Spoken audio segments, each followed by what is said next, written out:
edəcək.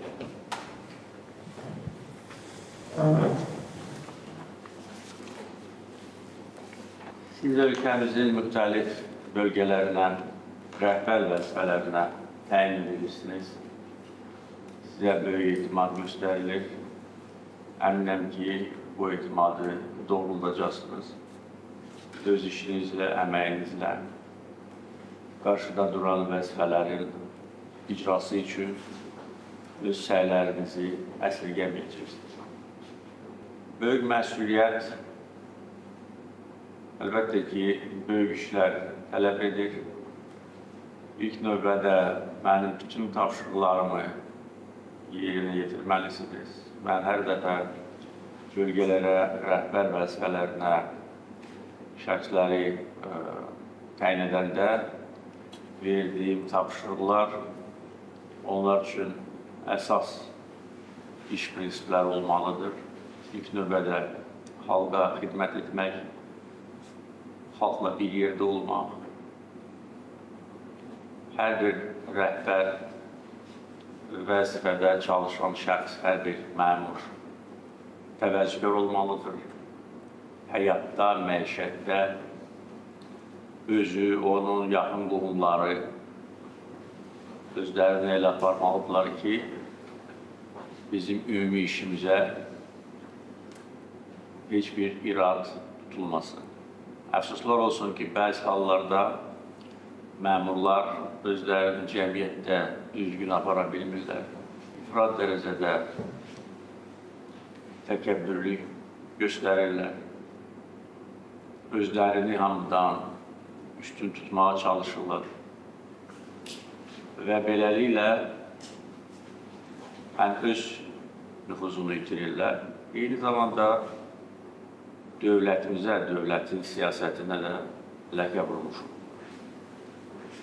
Bununla bərabər bəzi hallarda korrupsiyaya, rüşvətxorluğa düçar olurlar və Azərbaycan ictimaiyyəti yaxşı bilir ki, əyrə yola gedən hər bir dövlət məmuru nəticədə məhkəmə, qanun qarşısında cavab verməli olur. Və belə hallar, əfsuslar olsun ki, bugün də var. Ancaq o da cəmiyyət üçün tam aydındır ki, heç bir qanunsuz hərəkət nəticəsiz qalmayacaq. Ona görə sizdən tələbim eyni zamanda xoşagəlməz hallara qarşı ciddi mübarizə aparmaq, kadr siyasətində etibarlı, eyni zamanda peşəkar və mənəvi cəhətdən təmiz kadrları seçmək və rəhbərlik edəcəyiniz bölgələrdə öz işinizlə mənim seçimin düzgün olmasını sübut etməkdir. Əks təqdirdə əlbəttə ki, lazım ölçülər götürüləcəkdir. Bizim bölgələrimizdə əsas infrastruktur layihələri demək olar ki, başa çatır və dövlət xətti ilə, dövlət investisiya proqramları xətti ilə son illər ərzində böyük müsbətə doğru dönüş təmin edilib. Bir neçə regional inkişaf proqramının icrası uğurla nəticələnib.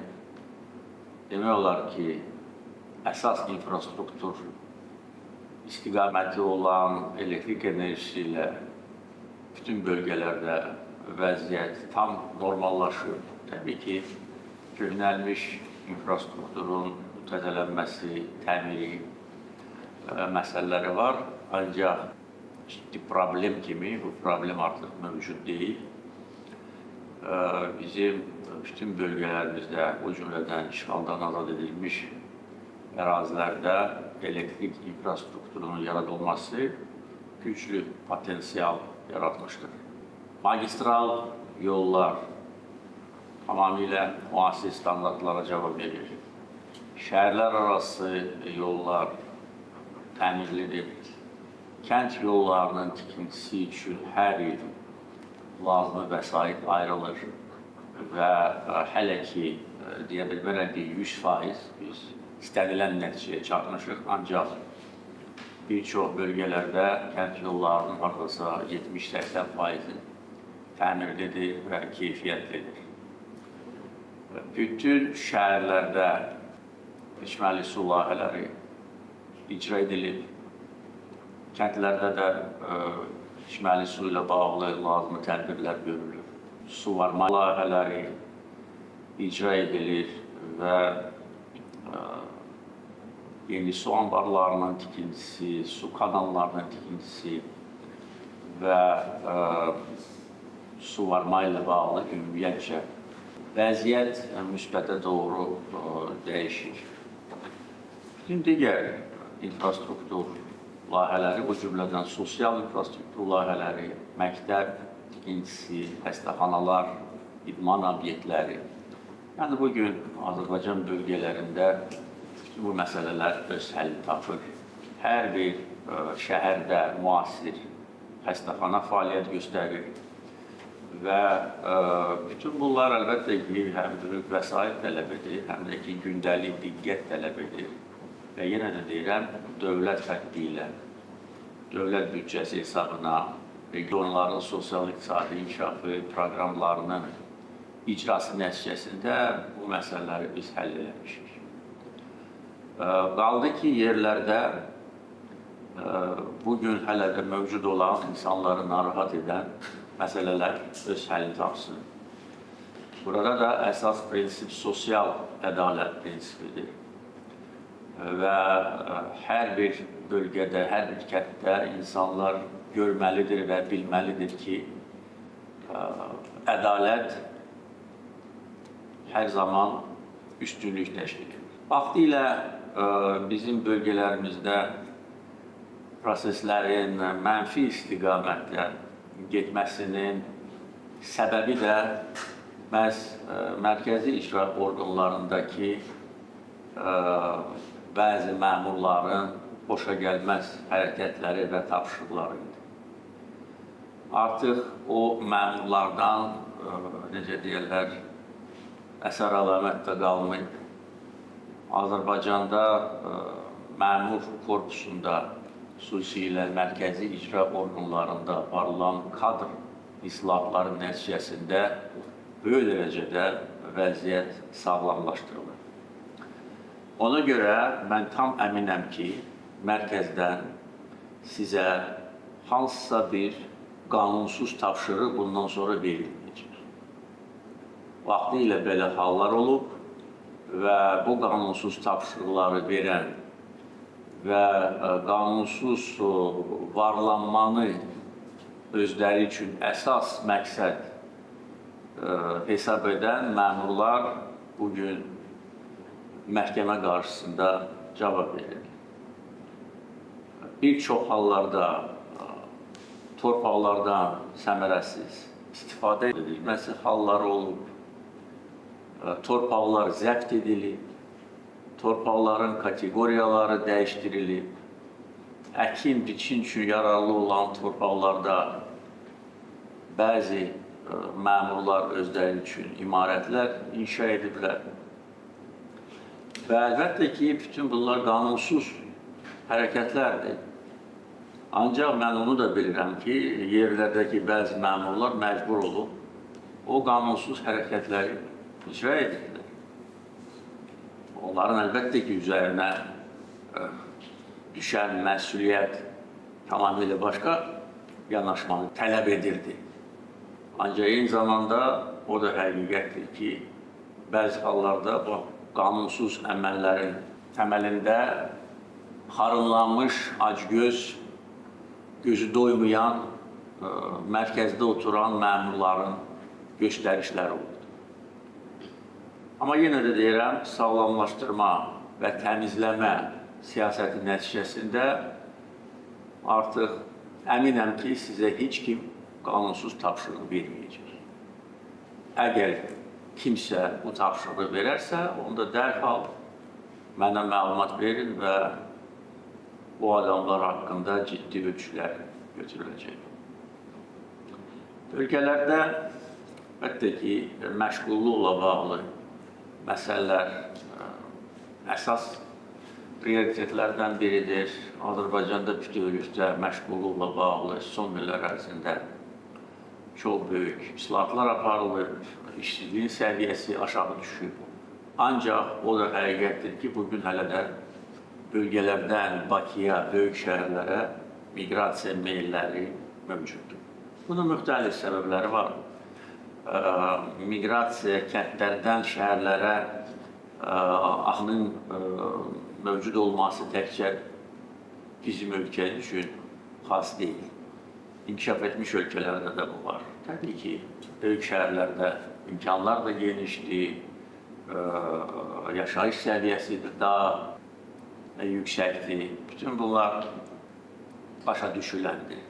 Ancaq eyni zamanda bölgələrdən şəhərlərə miqrasiyanın səbəblərindən biri də işsizlikdir.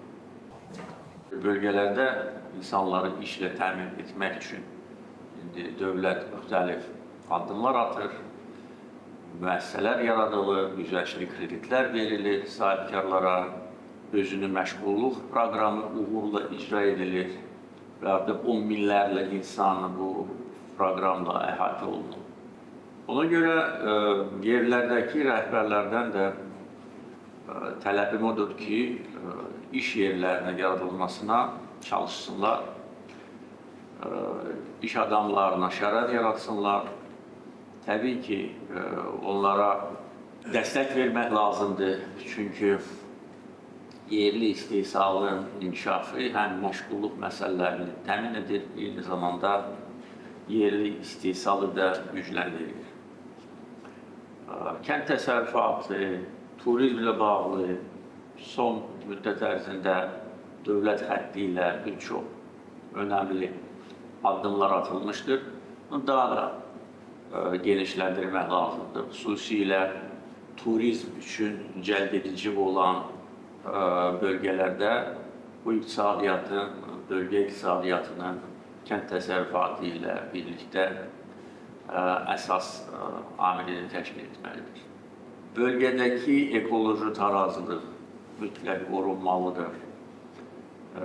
Ətraf mühitə böyük diqqət göstərilməlidir.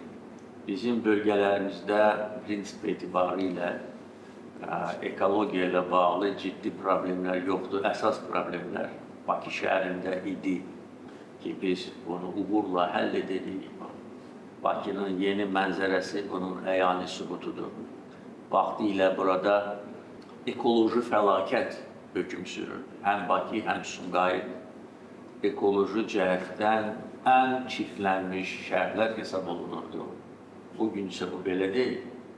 Bugün Bakı, Sumqayıt parklar şəhərləridir. Biz köhnəlmiş müəssisələri köçürtdük, neftlə çirklənmiş yerləri abadlaşdırdıq, rekultivasiya elədik, parklar saldıq, qara şəhəri, ağ şəhərə çevirdik. Bölgələrdə isə əlbəttə ki, ekoloji tarazlığın təmin edilməsi üçün başqa necə deyərlər, üsullar var. Ona görə burada qanunsuz fəaliyyət daha çox ekoloji ziyan vurur, nəinki neft qaz sənayesi. Ona görə qanunsuz fəaliyyətin məhdudlaşdırmaq üçün, aradan qaldırmaq üçün mənim tərəfimdən müvafiq göstərişlər verildi. Prezident Administrasiyasından Nazirlər Kabinetinə, Ekologiya Təbii Sərvətlər Nazirliyinə ki, burada çayların məcralarının dəyişdirilməsi, qanunsuz tikinti üçün lazım olan malların işlənməsi, istehsalı, bütün bunlar tənzimlənməlidir və qanunsuz fəaliyyətə yol qətiyyən verilməməlidir. Bir sözlə, Azərbaycan bölgələri bugün ən yüksək standartlara cavab verməlidir. Son illər ərzində, yenə də deyirəm, aparılmış işlər nəticəsində bölgələrin canlanmasını hər bir Azərbaycan vətəndaşı əyani şəkildə görür.